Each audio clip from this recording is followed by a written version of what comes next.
Hi friends, welcome to my YouTube channel. ಇವತ್ತು ಆಲೂಗೆಡ್ಡೆದು potato chips evening ಸ್ನ್ಯಾಕ್ಸ್ಗೆ coffee ಟೈಮ್ಗೆ ಮಾಡ್ಕೊಳ್ಳೋದು ನಾನು ಹೇಳ್ಕೊಡ್ತೀನಿ ನಿಮಗೆ. ಒಂದು ಆಲೂಗೆಡ್ಡೆ ತೊಗೊಂಡಿದ್ದೀನಿ ನಾನು.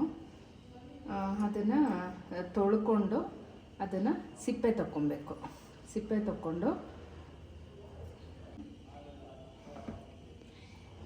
ಸಿಪ್ಪೆ ತೆಗೆದಿರೋ ಆಲೂಗೆಡ್ಡೆನ ಇದರಲ್ಲಿ ಚಿಪ್ಸ್ಗಳ ಥರ ಫಸ್ಟು ಚಿಪ್ಸ್ ಮಾಡ್ಕೊಬೇಕು. ಲೇಯರು ಸಣ್ಣ ಸಣ್ಣದಾಗಿ ಚಿಪ್ಸ್ಗಳು ಮಾಡ್ಕೊಳ್ಳೋಣ. ಇವಾಗ ನೋಡಿ ಹಿಂಗಾಗಿದೆ, ಈ ಥರ ಆಗಿರುತ್ತೆ. ಇದನ್ನು ಎಣ್ಣೆಲಿ ಕರಿಯೋಣ. ಇವಾಗ ಬೇಯಿಸ್ಕೊಳ್ಳೋಣ. ಬಾಣಲೆಯಲ್ಲಿ ಎಣ್ಣೆ ಹಾಕ್ತಾಯಿದ್ದೀನಿ. ಎಣ್ಣೆ ಕಾಯಕ್ಕಿಡೋಣ. ಇವಾಗ ಎಣ್ಣೆ ಕಾಯ್ದಿದೆ. ಇದು ಕಟ್ ಮಾಡ್ಕೊಂಡಿರೋ ಆಲೂಗೆಡ್ಡೆನ ಎಣ್ಣೆಯಲ್ಲಿ ಬಿಡೋಣ.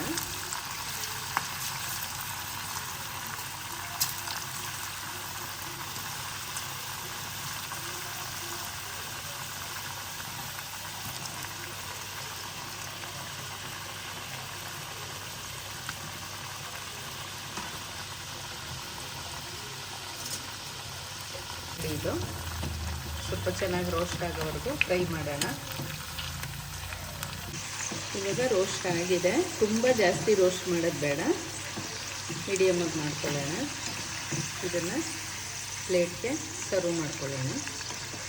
ಪ್ಲೇಟ್ಗೆ ಹಾಕ್ಕೊಳ್ಳೋಣ.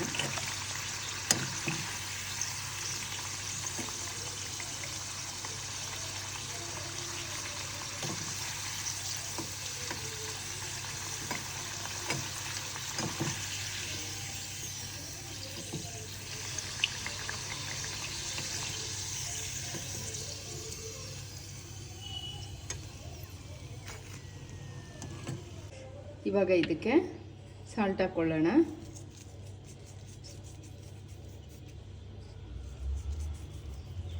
ಮತ್ತು ಸ್ವಲ್ಪ ಚಿಲ್ಲಿ ಪೌಡರು,